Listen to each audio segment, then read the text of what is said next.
தேவனுடைய போதனைகளை கேட்டு உங்கள் சுகவாழ்வு துளிர்க்க தொடர்ந்து இணைந்திருங்கள். உங்கள் கிருபை தொலைக்காட்சி, grace TV.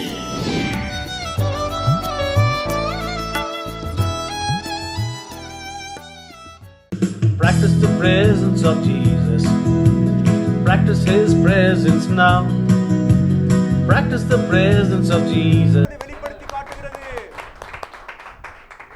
Then grace only, the grace message only give you an impression, give you an revelation about the righteousness of God. இந்த கிருபையினுடைய வெளிப்பாடு தான் தேவனுடைய நீதியை உங்களுக்கு வெளிப்படுத்தக்கூடியதா இருக்கிறது. Can you say I am upright or I am upright and I have no wickedness?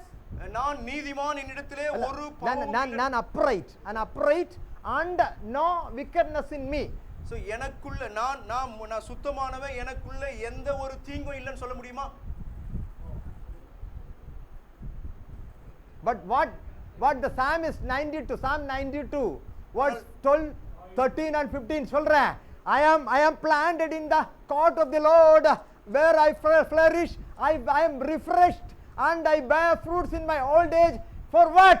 To declare that my Lord is upright and in him there is no unrighteousness. சங்கீதம் 92 நாம் வாசிக்கிறோமே 12ஆம் வசனத்திலிருந்து, நீதிமான் பனையைப் போல் செழித்து லிபானோனில் உள்ள கேதுருவைப் போல் வளருவான். கர்த்தருடைய ஆலயத்திலே நாட்டப்பட்டவர்கள் எங்கள் தேவனுடைய பிரகாரங்களில் செழித்திருப்பார்கள் என்று சொல்லப்பட்டிருக்கிறதே. அது எதுக்கு? அது எதற்காக? அதுக்கு you are upright. Lord, you are upright. ஆண்டவரே, நீர் உத்தமனாய் இருக்கிறீர். எதுக்கு சொல்லணும்? எனக்கு நல்ல ஹெல்த் இருக்கு. நான் I don't even meet a doctor. I don't remember even 20 years I haven't met a doctor. ஐயா அவர்கள் கடந்த 20 ஆண்டுகளிலே டாக்டர் கிட்ட போன ஞாபகம் எதுவும் இல்லையா? I don't consume any medicine. எந்த மருந்து மாத்திரை ஐயா அவர்கள் எடுப்பதில்லை. Then I can say that I am upright and I have no unrighteousness in me. அதனால நான் உத்தமன், என்னிடத்திலே எந்த விதமான அநீதியும் இல்லைன்னு சொல்லி ஐயாவால சொல்ல முடியுமா? Rather I would say, Lord, you are upright, there is no wickedness in you. ஆண்டவரே, அதற்கு மாறாக நான் சொல்வேன், ஆண்டவரே நீர் உத்தமர், உம்மிடத்திலே ஒரு அநியாயமும் இல்லை. ஏது சொல்லணும் நானே? எதை நான் சொல்ல வேண்டும்?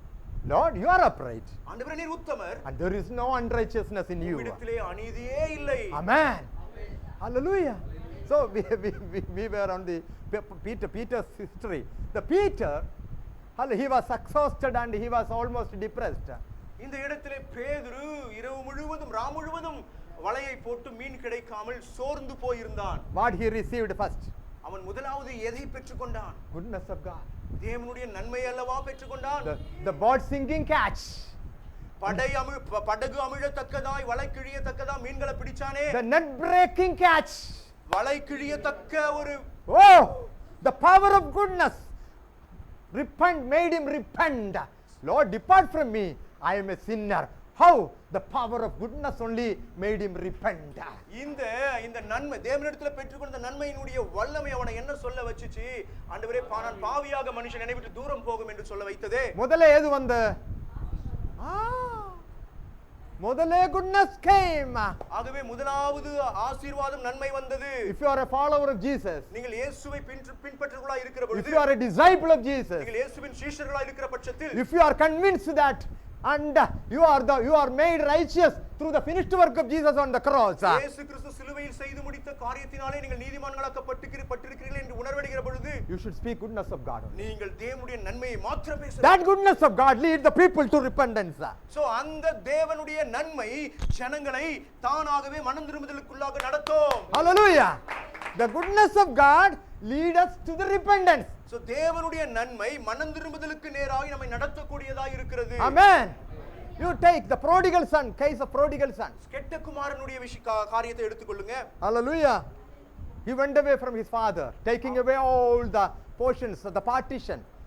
He went away from his father. இந்த கெட்ட குமாரன் தன்னுடைய சொத்துக்களை எல்லாம் பிரித்து எடுத்துக்கொண்டு தகப்பனை விட்டு தூரமாய் போய் விட்டான். And finally he realized that for the last many weeks he was eating only pig pod.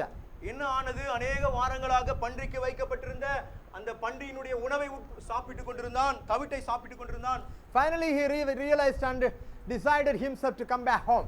ஆகவே ஒரு நாள் தன்னுடைய தகப்பன் வீட்டுக்கு திரும்பி செல்ல வேண்டும் என்று சொல்லி முடிவு செய்தான். He wanted to be a servant, not to be a servant. He wanted to eat whatever the servants left over. அவன் தன்னுடைய தகப்பன் வீட்டிற்கு சென்று ஒரு குமாரனாய் இருக்க விரும்பவில்லை. தன்னுடைய தகப்பனுடைய ஊழியக்காரர்கள் மிச்சம் வைக்கிற அந்த உணவையாவது சாப்பிட்டு அங்கு வாழ வேண்டும் என்று சொல்லி விரும்பினான். This is his decision. அதுதான் அவனுடைய தீர்மானம். He never loved his father. அவன் தன்னுடைய தகப்பன் மேல் அன்பு வைத்து போவில்லை. இருக்கா பள்ள only பசி, that's all. நான் நீ அதுதான் வந்த பசி மாட்டத்துக்கு தான் இங்க வந்தது அல்ல. எதுக்கு? கடவுளோட அன்பா. You love your God with all of your heart, with all of your mind, with all of your soul. நம்ம இப்படி பேசிட்டு இருக்கே. Is it possible for you? Tell me. I would never say this word because it's a very dangerous word. Very dangerous. The only one who could love God with all of his heart, all of his mind and all of his soul is Jesus Christ only. இயேசு கிறிஸ்துவால் மாத்திரமே பிதாவாகிய தேவனை முழு இருதயத்தோடு முழு உள்ளத்தோடு முழு ஆத்துமாவோடு நேசிக்க முடியுமே தவிர நம்மால் முழுதாய் நேசிக்க முடியாது. That is a finished work. அதுதான் இயேசு கிறிஸ்து செய்து முடித்த காரியம். There he worshipped, loved God, loved the Lord with all of his heart, with all of his mind, with all of his body. ஆகவே உன்னுடைய முழு இருதயத்தோடு முழு உள்ளத்தோடு முழு சரீரத்தோடு தேவனிடத்தில் அன்பு கூற வேண்டும். That is a finished work. அது ஆண்டவராகிய இயேசு கிறிஸ்து செய்து முடித்த காரியத்தினுடைய வெளிப்பாடு. Through the finished work only, இயேசு செய்து முடித்த காரியத்தின் அடிப்படையில் God's goodness are in your sight today. இன்றைக்கு ஆண்டவருடைய நன்மையும் கிருபையும் உங்கள் பட்சத்தில் இருக்கிறது. It's a freely given. அது இலவச ஈவாக கொடுக்கப்பட்டிருக்கிறது. Don't try to deserve it. அதை தகுதியின் அடிப்படையில் பெற்றுக்கொள்ள விரும்ப வேண்டாம். If you try to deserve it, நீங்கள் அதை தகுதியில் பெற்றுக்கொள்ள நினைத்தால் nothing will happen. ஒன்றும் நடக்காது. Your focusing will be divided. உங்களுடைய முழு கவனம் சிதறி போய்விடும். Hallelujah. And finally you will see none but yourself only. கடைசியாக நீங்கள் ஒன்றும் பார்க்க மாட்டீர்கள், உங்களை நீங்களே பார்ப்பீர்கள். நான் என்னதான் பார்க்கணும்? நான் எனக்கு நோயின் இருக்கு, இப்ப எங்க இருக்கு, இங்க பெயின் இருக்கு, அங்க பெயின் இருக்கு. இப்ப என்ன? நான் என்னதான் பார்த்துட்டு இருக்கேன்? எனக்கு வேற பார்க்க டைமே இல்ல. என்ன இருக்கு? நான் கடவுளை பார்த்திருந்தால் I challenge you, I assure you, you would never be sick again. நீங்கள் தேவனை பார்க்கிற பட்சத்திலே ஒரு நாளும் நீங்கள் வியாதி படுக்கைக்கு உட்பட முடியாது. You cannot fall sick. நீங்கள் வியாதிக்குள் விழ முடியாது. It's a grace. அது கிருபை. Hallelujah. I am so 100% assurance. 100% நான் உறுதியோடு நிச்சயத்தோடு அதை சொல்லுகிறேன். Suppose the people says when we are born of God, நாம் தேவனுடைய பிள்ளைகளாய் பிறக்கிற பொழுது we are awarded with 0 mark only. ஜனங்கள் என்ன சொல்லுகிறார்கள்? மறுபிறப்படைகிற பொழுது மனம் திரும்பும் பொழுது 0 மதிப்பெண் நமக்கு கொடுக்கப்படுகிறது. You are all in the same impression. You are all under the same impression. இவ்விதமா தான எல்லாம் நினைக்கிறோம். நம்ம மறுபிறப்பு ஆண்டவரை ஏத்துக்கும் பொழுது 0 மதிப்பெண்ல தொடங்குறோம். ரட்சிக்கப்பட்டப்ப எத்தனை கிடைச்சு? 0 கிடைச்சு. 0ல வந்து இருக்காரு, அங்க இருக்கிறார். அப்ப எப்படி கிடைச்சு? 0 கிடைச்சு. Please tell me when I will get 100 mark. இப்போ 0ல் நம்முடைய ஆவிக்குரிய வாழ்க்கையை துவங்குகிறோம். எப்போ 100 மார்க் நமக்கு கிடைக்கும்? சொல்லுங்க. என்ன கிடைக்கும்? சொல்ல முடியுமா? 100 கிடைக்காத கடவுள் என்ன அக்செப்ட் பண்ணுமா? 100 என்கின்றதான பரிபூரண மதிப்பெண் இல்லாம ஆண்டவரால நம்மளை ஏற்றுக்கொள்ள முடியுமா? That is what Jesus is a steal. ஆனா that I will tell you the story, one more story. இன்னொரு நிகழ்ச்சியை நான் உங்களுக்கு சொல்கிறேன். The young rich ruler. அந்த பணக்கார வாலிபன். Matthew chapter 19, Luke chapter 19. லூக்கா 19ஆம் அதிகாரம். He approached Jesus. அவன் இயேசுவை அணுகுகிறான். And just he made a question to Jesus. அவன் இயேசுவிடத்திலே ஒரு கேள்வியை வைக்கிறான். What I should do? Break ah? Tea, அப்ப break அம்மா. Tea சாப்பிடணுமா?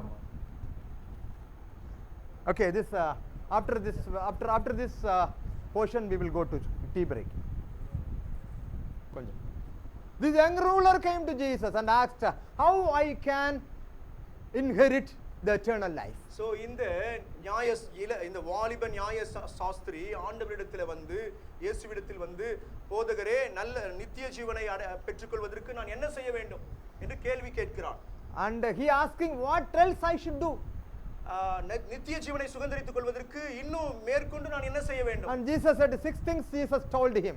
நமக்கு எல்லாருக்கும் தெரியும் 6 காரியங்களை அவனிடத்துல ஆண்டவர் சொல்லுகிறார். Do not murder, do not steal, do not lie, do not commit adultery, and love your neighbor as you love, and honor your father and mother. These are all the 6 தகப்பனையும் கனம் பண்ணுவாயாக, கொலை செய்யாதிருப்பாய், இச்சிக்காதிருப்பாய் என்று சொல்லி எல்லாம் கற்பனைகளை சொல்கிறதை பார்க்கிறோம். Hallelujah. Jesus knows it well. This is not truth. He is telling lie only. ஆண்டவருக்கு தெரியும் இந்த நியாய சாஸ்திரி பொய் தான் சொல்றான்னு சொல்லி தெரியும். And because Jesus is a gentleman, he doesn't want to put him in shame.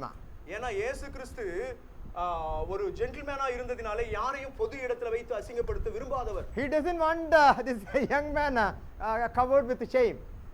இந்த நியாய சாஸ்திரி, இந்த வாலிப நியாய சாஸ்திரி அசிங்கப்படக்கூடாதுன்னு சொல்லிட்டு கொஞ்சம் நாசுக்கா பதில் சொல்றாரு. Then he became a steel. அவன் ரொம்ப விரைப்பா நின்று நிக்கிறான். Jesus became a steel there. அந்த இடத்துல இயேசு இவன் சொல்லுகிற பதிலை பார்த்துவிட்டு அவர் இரும்பாய் நிற்கிறார். Hallelujah. எப்படி இரும்பாய்? அவர் எப்படி? You lack one thing. உன்னிடத்தில் ஒரு குறை உண்டு என்று சொல்லுகிறதை பார்க்கிறோம். He uplifted the law. அந்த இடத்துல இயேசு கிறிஸ்துவும் நியாயப்பிரமாணத்தை தூக்கி பிடிக்கிறார். He never let down the law. அவர் நியாயப்பிரமாணத்தை கீழே போட விரும்பல. If you are going to Jesus and speak law, நீங்கள் இயேசுவிடத்தில் சென்று நியாயப்பிரமாணங்களை குறித்து பேசினால் he will lift it up. அந்த நியாயப்பிரமாணத்திலே அளவுகோலை இன்னும் கொஞ்சம் மேல தூக்கி வைப்பார். Again is a law. நீங்க திரும்பவும் வாதத்துக்காக திரும்பவும் நியாயப்பிரமாணத்தை பேசினா again he will lift it up. அவர் இன்னும் கொஞ்சம் அளவுகோலை தூக்கி மேல வைப்பார். Again you succeeded to that question. அந்த கேள்விக்கு நீங்க சரி பதில் கொடுத்துட்டா he will keep on lifting the bar that you will not able to cross it. நீங்க அவர் தொடர்ந்து அந்த நியாயப்பிரமாணங்களை உயர்த்தி கொண்டே அந்த அளவுகோலை உயர்த்தி கொண்டே போவார். ஒரு நாளும் பதில் கொடுக்க முடியாது. This is what Jesus did. இதைதான் இந்த நியாய சாஸ்திரியை பார்த்து இயேசு செய்தார். You lack one thing. நீ உன்னிடத்தில் ஒரு குறை உண்டு. Hallelujah. You sell it out everything. நீ எல்லாவற்றையும் விற்று and give to the poor. ஏழைகளுக்கு தரித்திரர்களுக்கு கொடு. and come and follow me. நீ என்னை பின்தொடரு. Then he was a big possessor of wealth. He left Jesus sorrowfully. அவன் மிகுந்த ஐஸ்வரியவானாய் இருந்தபடியினால் அவன் துக்கத்தோடு கடந்து போய் விட்டான். Hallelujah. The next chapter we can see the story of Zacchaeus. அடுத்த அதிகாரத்திலே சகேயுனுடைய காரியத்தை நாம் பார்க்கிறோம். Here Jesus went to the young man, the rich young ruler. முன்பு No. The young ruler went to Jesus. இந்த இடத்திலே இந்த இள நியாய சாஸ்திரி இயேசுவினிடத்தில் அவன் போனான்.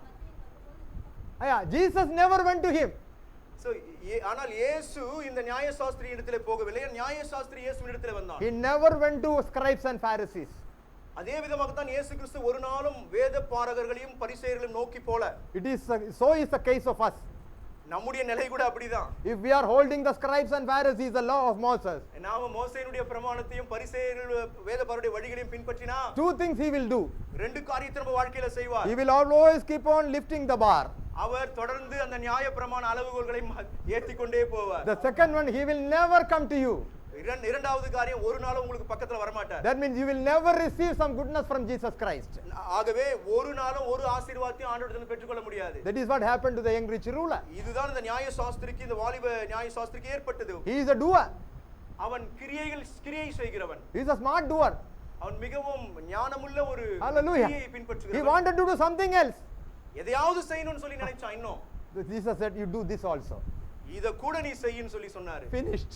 முடிஞ்சு போச்சு. He left him அவரை விட்டு துக்கமுகமா போயிட்டான். sorrowfully.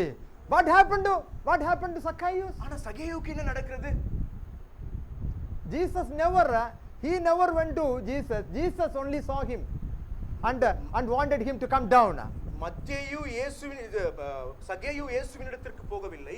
இயேசு சகேயுவை தேடி அவன் ஏறி இருந்த மரத்திற்கு கீழ் வந்து நின்றார். Because Zacchaeus is a betrayer of the nation. ஏனா சகேயு அந்த யூத தேசத்திலே அவன் மறுதலிக்கப்பட்டவனா இருந்தான். The betrayer of the country. அந்த முழு தேசத்தை மறுதலித்தான். He is a deceiver. அவன் ஏமாற்றுகிறவன். He is what you call a man who is hated by the other people. மற்ற ஜனங்களால் அதிகமாய் வெறுக்கப்பட்டவன் சகேயு. So he hid himself from the sight of Jesus. அவன் இயேசுவினுடைய பார்வையிலிருந்து மறைந்து ஒளிந்து கொண்டிருக்கிறான். He tried to run away from Jesus. இயேசுவிடத்திலிருந்து ஓடி போக நினைக்கிறான். But Jesus went to him. ஆனால் இயேசு அவனை நோக்கி போனார். Hallelujah. Hallelujah. This is my Lord. இதுதான் என்னுடைய தேவன். This is the love of my Father. இதுதான் என்னுடைய பிதாவினுடைய அன்பும் கூட. Hallelujah. Hallelujah. He come to me. அவர் என்னை தேடி வருகிற You தெய்வம். know, 1 John chapter 4 verse 10 says, the love of God is this, that you never loved God, God only loved you. 1 யோவானிலே பார்க்கிறோமே, நீங்கள் முந்தி தேவனிடத்தில் அன்பு கூறவில்லை, அவர் முந்தி உங்களிடத்தில் அன்பு கூர்ந்திருக்கிறாரே. Romans chapter 5 verse 8 says, when you were sinner, God manifested his love for us. ரோமரிலே பார்க்கிறோமே, நீங்கள் பாவிகளாய் இருந்தபொழுதே தன்னுடைய அன்பை உங்களுக்கு விளங்க பண்ணினார் என்று எழுதியிருக்கிறது. Then 5:10, 5:10 ரோமர் 5:10 when you were rebellion, நீங்கள் சத்துருக்கள், தே- he came to me. When I was a rebellion, நான் தேவனுக்கு சத்துருவாய் இருந்த பட்சத்திலே, when I was an enemy to the Lord, நான் ஆண்டவருக்கு விரோதியாய் இருந்த பொழுதே, he came to me and reconciled to God. அவர் என்னிடத்தில் வந்து தேவனிடத்தில் என்னை ஒப்புரவாக வைத்தார். And there is no gap between myself and God. ஆகவே தேவனுக்கும் எனக்கும் இடையில் எந்த விதமான இடைவெளி கிடையாது. It is easily accessible to me today, the presence of Father. பிதாவினுடைய பிரசன்னத்தை நான் எளிதாக அணுக முடியும் என்னால். It is encompassing all the names of the Lord, and its attributes are encompassing me wherever I go. நான் எங்கெல்லாம் செல்கிறேனோ ஆண்டவருடைய அன்பு அவருடைய எல்லா காரியங்களும் என்னை சூழ்ந்து கொண்டிருக்கிறதே. The attributes of the name of the Lord. தேவனுடைய காரியங்கள், Attributes of the name of the Lord. தேவனுடைய குணநலன்கள். இப்போ யெகோவா ராஃபா என்ன, அவருடைய நாமம், அவருடைய குணநலன்கள் எங்க இருக்க? நான் போய் தேடி பிடிக்கணுமா? இது இங்க இருக்கு. Jehovah நிசி, every attributes of God, எവിടെ? It is flowing towards you. தேவனுடைய சகல குணங்களும் நம்மை நோக்கி பொழிந்து கொண்டிருக்கிறது. Because when I was an enemy, when I was a rebellion, God reconciled to my Lord, reconciled me to God. நான் ஆண்டவருக்கு சத்துருவாய் இருந்த பட்சத்திலே தேவனோடு என்னை ஆண்டவர் ஒப்புரவாக வைத்தாரே. There is no gap between myself and God. ஆகவே தேவனுக்கும் எனக்கும் இடைவெளியே கிடையாது. There is no gap at all. எந்த இடைவெளியுமே கிடையாது. Hallelujah. We are so close. நாம் ஆண்டவரோடு கூட அவ்வளவு நெருக்கமாய் இருக்கிறோம். I am put into an intimate relationship with God. நான் ஆண்டவரோடு கூட ஒரு நெருங்கிய உறவுக்குள்ளாக மாற்றப்பட்டிருக்கிறேன். When I was Tirthani, I was working as a manager there in LIC.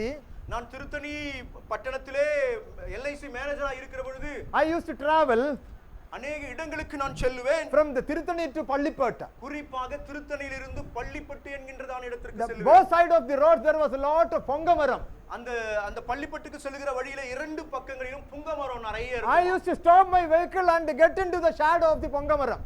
So நான் சில நேரங்களிலே வெயிலின் தாக்கத்தினாலே வாகனத்தை நிறுத்திவிட்டு அந்த புங்கமரம் நிழலிலே போய் ஓய்வெடுப்பது வழக்கம். ஜூலை ஆகஸ்ட்ல ஐயோ ரொம்ப the highest temperature recording in Tirthani.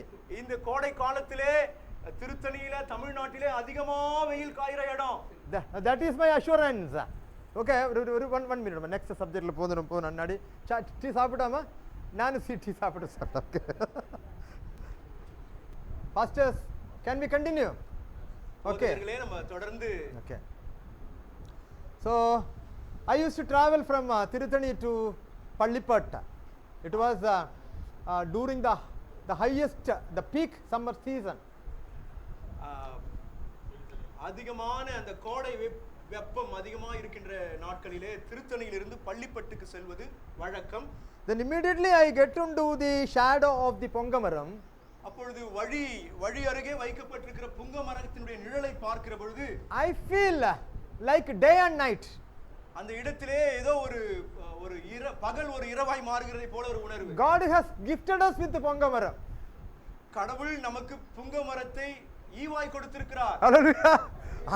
Really I feel day and night. I immediately entered a night as a place where I am so refreshed, so closeness. So அந்த நிழலுக்குள் நான் தஞ்சம் அடைகிற பொழுது ஒரு புத்துணர்ச்சி, ஒரு நெருக்கம் எனக்குள் கடந்து வருகிறது. Yeah, I feel somebody is so close to me. யாரோ ஒரு நபர் என்னோடு கூட நெருக்கமா இருப்பதை போல அந்த நிழலிலே நான் உணர்வேன். The whole being is refreshed, getting refreshed. என்னுடைய முழு சரீரமும் புத்துணர்ச்சியாக்கப்படும். This is what really without Pongamaram I feel every day. இவ்விதமாகத்தான் புங்கமரம் இல்லாத பொழுது நான் வெறுமையாய் உணர்கிறேன்.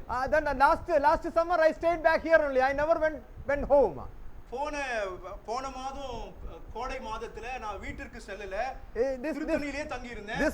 this year I wanted to go, but because of some the people wanted me here, I stayed back here. இந்த ஆண்டும் கோடை காலத்துல ஊர்ல இருக்கணும்னு சொல்லி ஐயா வாஞ்சித்தாங்க. ஆனாலும் சில போதகர்கள் சில கூட்டங்களை ஒழுங்குபடுத்தியது நிமித்தமாக போக முடியாத ஒரு சூழ்நிலை. Hallelujah. So I tell you, our people, born again people are they're so much aware of God's grace and undeserved favor. ஆகவே நான் உங்களுக்கு சொல்லுகிறேன், மறுபிறப்படைந்த ரட்சிக்கப்பட்ட ஜனங்கள் தேவனுடைய கிருபையை குறித்து அதிகமாய் நாம் சந்தோஷப்பட வேண்டும். One very close friend of mine and my wife's friend came to my house one day. I was in Kerala. நான் கேரளாவிலே இருக்கிற பொழுது எனக்கும் நெருக்கமான நண்பர் தான், என்னுடைய மனைவிக்கும் ரொம்ப நெருக்கமானவங்க தான் வீட்டுக்கு வந்தாங்க. She very lovingly and very passionate, very compassionately told me, Babu, people who are 55 to 60 are immediately dying. அவங்க ரொம்ப அன்பா மனதிருக்கத்தோடு ஐயா கிட்ட வந்து, பாபு நம்ம ஊர்ல ஒரு 55 வயசு 60 வயசு இருக்கலாம் தொடர்ந்து செத்துக்கினே இருக்காங்க. And I am also in the same level of age. ஏன்னா அதே வயசுல தான் நானும் இருக்கிறேன். But this is a message to me. இது எனக்கு வர செய்தி பாருங்க. It is because of her concern only she is talking to me as if. கரிசனையோடு தான் நம்ம ஊர்ல இந்த வயசு உள்ளவங்க எல்லாம் செத்துட்டு இருக்காங்கன்னு சொல்றாங்க. I must feel that she is so compassionate to me. ரொம்ப என் மேல மனதுருக்கம் உள்ளவங்களா இருக்காங்களே நான் உணர்றேன். This is the way devil is approaching us every day. இவ்விதமாக தான் மென்மையா பிசாசு கூட நம்மள ஒவ்வொரு நாளும் அணுகி கொண்டிருக்கிறான். I told her with the same love and compassion. அதே மனதுருக்கத்தோடு அன்போடு கூட நம்மாவுக்கு ஐயா இவ்விதமாக பதிலளிச்சாங்களா? கொடியம்மா, 1000 will fall at my side and 10,000 will fall at my right side, but it will not come to me.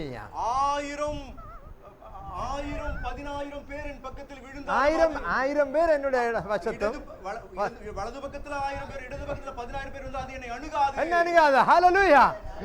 No evil shall befall me, nor any plague shall come near to me.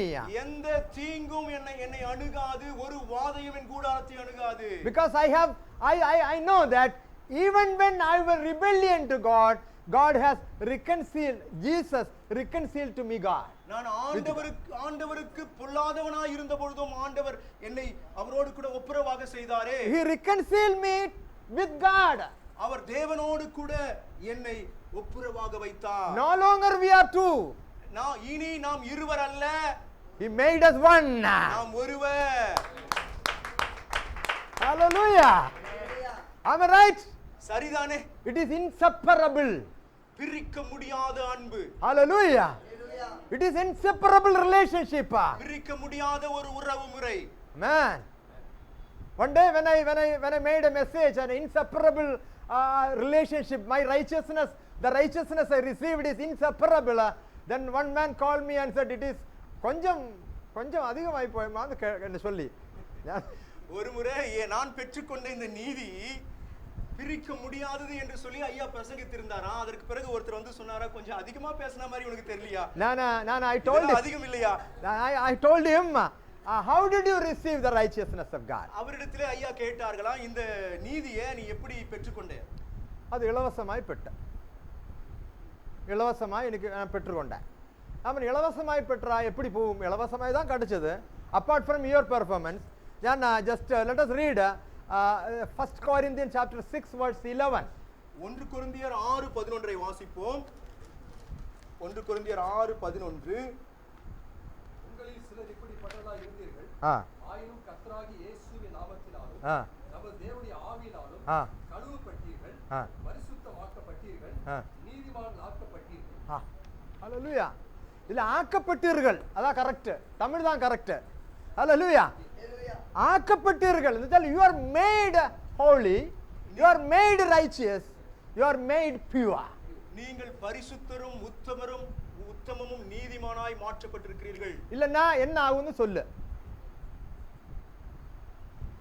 ஆயில்ல சொல்ற ஆயில்ல, நான் ஆயில்ல, என்ன ஆகும்? ஆயாச்சு. Hallelujah. Hallelujah. God made us pure, holy and righteous through his performance on the cross. இயேசு கிறிஸ்து சிலுவையிலே நமக்கு செய்த அந்த காரியத்தின் நிமித்தமாய் நம்மை உத்தமர்களும் நீதிமான்களும் சன்மார்க்கர்களுமாய் மாற்றி இருக்கிறார். And again we can read Romans chapter 5. ரோமர் 5 ரோமர் 3 ரோமர் 3ஆம் அதிகாரம் and 20-21 படியுமா? அது எனக்கு டவுட் இருக்கு. இப்படி ஆ ஆ ஆ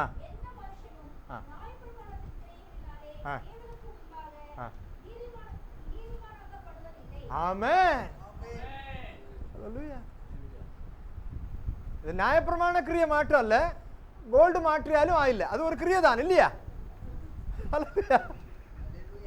So gold matter நல்லதான். Suppose just forbidding the gold is good, but we don't need to spend money, we don't need to lose any money. So பொண்ணு விலை மறைக்கிறது நல்லதுதான், நம்ம எதை இழக்க வேண்டியதில்லை. And Kerala Pentecostal people are very smart people, they don't even single money by purchasing and selling gold. Kerala தேசத்துல இருக்கின்றதான பெந்தேகோஸ்தே கிறிஸ்தவர்கள் ரொம்ப நல்லவங்க, ஆனா பணத்தை வீணா பொன் பொருள் வாங்குறதுல செலவிட மாட்டாங்க. Suppose we purchase a gold, the buyer, the seller is benefited, and when we sell it again the buyer is benefited. இப்போ பொன்னை விலை கொடுத்து வாங்கினா வாங்குறவன் லாபம் அடையறான், கொண்டு போய் மார்வாடி கடையில வெச்சா இல்லையா வெச்சா நாம பலன் அடையறோம். Only the businessman is benefited. இதுல பிசினஸ்ல தங்கம் பிசினஸ் பண்றவங்களுக்கு தான் பெனிஃபிட் இருக்கு. Whatever the gold we purchase or we sell, only the business people are getting benefited, we are become the loser.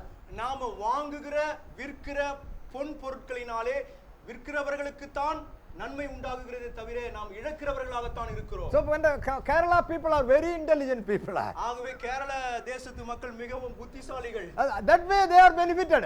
அவ்விதமாக அவர்கள் ஆசீர்வதிக்கப்பட்டிருக்கிறார்கள். And not to in the term of reconciliation, it doesn't have any role to play. ஆனா ஒப்புரவாகிற விஷயத்துல ஒண்ணும் நடக்கல. Amen. Hallelujah. Hallelujah. Thank you, Jesus. Reconciliation happened when you were rebellion. நீங்கள் தேவனுக்கு பொல்லாதவர்களாய் இருக்கும் பொழுதே ஒப்புரவாகப்பட்டிருக்கிறோமே. Hallelujah.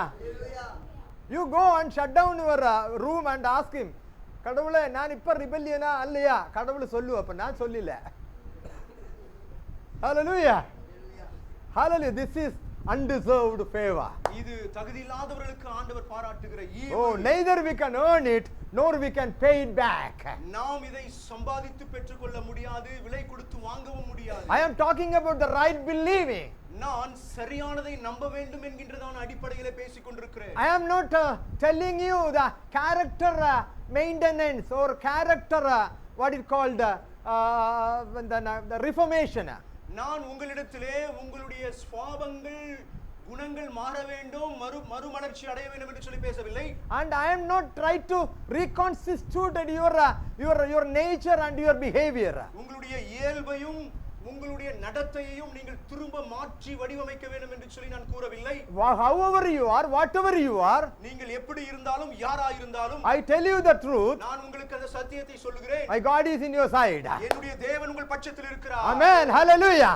That only I know. அது மாத்திரம் தான் எனக்கு தெரியும். Hallelujah. Hallelujah. That only I know.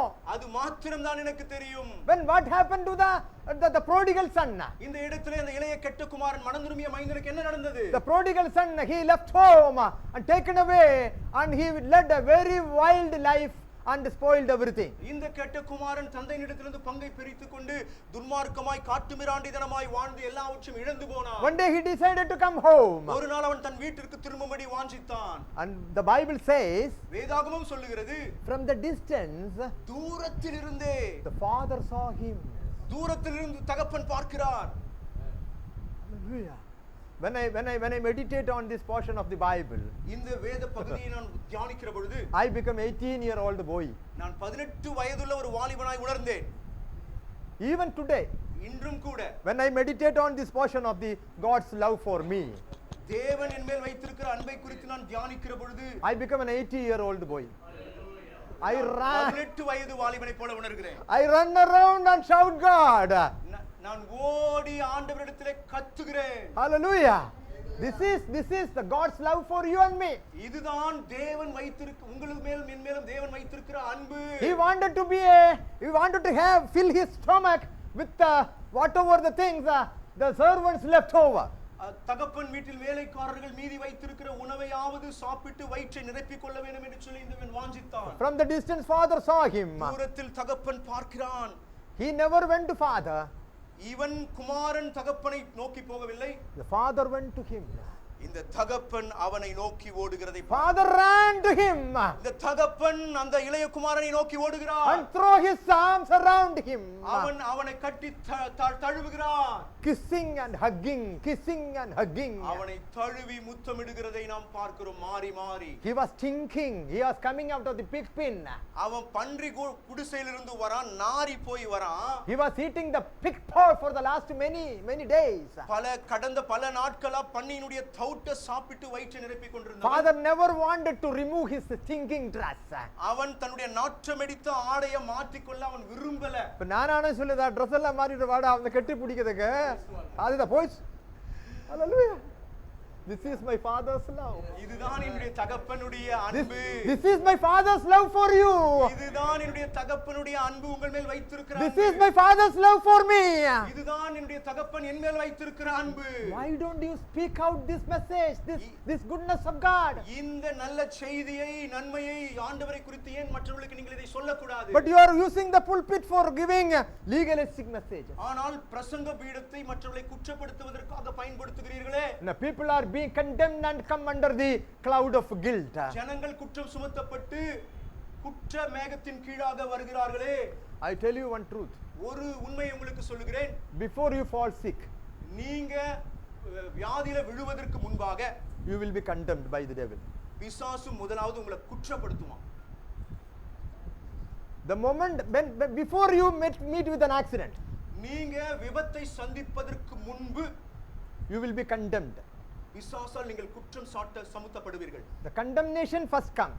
So குற்றம் சாட்டுதல் முதலாவது பிசாசிடமிருந்து வருகிறது. Followed by sickness. அடுத்தபடியா வியாதி படுக்கையில விழறோம். The love goodness of God comes first. ஆனால் இங்கு பார்க்கிறோம் இயேசுவினுடைய நன்மை நம்மிடத்தில் வருகிறது. Afterwards only repentance. அதற்கு பிறகுதான் மனம் திரும்புதல் அதை தொடர்கிறது. Here the devil does? ஆனா பிசாசு என்ன செய்றான்? You condemn you. உங்களை குற்றப்படுத்துகிறான். Immediately you will fall sick. நீங்க உடனடியா வியாதியில விழுந்துருவீங்க. The only solution to avoid falling sick is இந்த வியாதியில விழாம இருப்பதற்கு ஒரு தீர்வு என்ன என்று சொன்னால், in order to avoid all the disasters possibly happen to our family, நம்முடைய குடும்பங்களில் நடக்கிற துக்ககரமான விஷயங்களை தவிர்ப்பது எப்படி என்றால், always listen the goodness of God. எப்பொழுதும் தேவனுடைய நன்மையை மாத்திரம் உடைய செவிகளிலே கேட்டுக்கொண்டிருங்கள். The power of the goodness has its own power. அந்த தேவனுடைய நன்மைக்கு வல்லமை உண்டு. That power will deliver you from every addiction, every captivity and every sinful nature. அந்த வல்லமை உங்களுடைய சகல சிறையிருப்பில் நுகத்தடிகளில் இருந்தும் சிறையிருப்பில் இருந்தும் பிரச்சனைகளை உங்களை வெளியில கொண்டு வரும். Hallelujah. I assure you. நான் உத்தரவாதத்தோடு சொல்கிறேன். Goodness of God is more powerful than the messages of law. So நியாயப்பிரமாணத்தின் அடிப்படையில் அமைகிற செய்திகளை காட்டிலும் தேவனுடைய நன்மையை குறித்து பிரசங்கிக்கிற பிரசங்கங்களுக்கு வல்லமை உண்டு. Hallelujah. That only transforming people. அது மாத்திரம் தான் ஜனங்களை மாற்ற முடியும். That only deliver you from the captivity and addictions. அது மாத்திரமே அடிமைத்தனத்திலிருந்தும் நுகத்தடிகளிலிருந்தும் ஜனங்களை விடுவிக்க முடியும். Hallelujah. Jesus never confined himself within a wall. இயேசு கிறிஸ்து நான்கு சுவற்றுக்குள் தன்னை அடக்கிக் கொள்ளவில்லை எப்பொழுதும். He never remained in a particular place. அவர் எப்பொழுதும் ஒரே இடத்தில் தேங்கி நிற்கவில்லை. He moved around. அவர் சுற்றித் திரிந்தார் and proved. Our நிரூபித்தார். Holiness and righteousness is contagious. பரிசுத்தமும் நீதியும் நம்மை பற்றி பிடிக்கும் என்று சொல்லி. Hallelujah. And that is what in the beginning I said. The prostitute came and leaned on his body, but she was made holy. நான் அத செய்தியுடைய ஆரம்பத்துல சொன்னேன். இந்த விபச்சாரி வந்து ஆண்டவருடைய மார்புல சாஞ்சா உடனடியாக அவ பரிசுத்தமானாள். Amen. Isn't it? உண்மைதானே? Isn't it? Hallelujah. What happened to the lady in Sychar, the city of Samaria? அந்த சீகேர், அந்த சமாரியாவுல சீகேர்ல அந்த பெண்மணிக்கு என்ன நடந்தது? Hallelujah. She was going after 5 husbands, but they were not her husband. 5 புருஷர்களை நோக்கி போனா, now she is running after another one, 6th one, and he too is not her husband. அவனோ அவர்கள் யாருமே அவருடைய புருஷன் கிடையாது. You know the God's love, when I meditate, I really get excited. and filled with the love of God. நான் இந்த காரியங்களை எல்லாம் தியானிக்கிற பொழுது உண்மையாகவே நான் உணர்ச்சி வயப்பட்டேன். ஆண்டவருடைய அன்பு அவிதமாய் என்னை அழுத்தியது. John 3rd chapter, யோவான் 3ஆம் அதிகாரத்திலே there we can see a scribe and Pharisee, or the leader of the Jew council. இந்த இடத்திலே பரிசேயனும் வேதபாரகனும் யூதர்களுடைய சங்க தலைவனுமாய் இருந்தவன். What is his name? அவனுடைய பெயர் என்ன? Nicodemus. நிக்கோதேமு. Did Jesus go after him, or Nicodemus went after Jesus? So இயேசு நிக்கோதேமை தேடி போனாரா அல்லது நிக்கோதேமு இயேசுவை தேடி போனாரா? Hallelujah.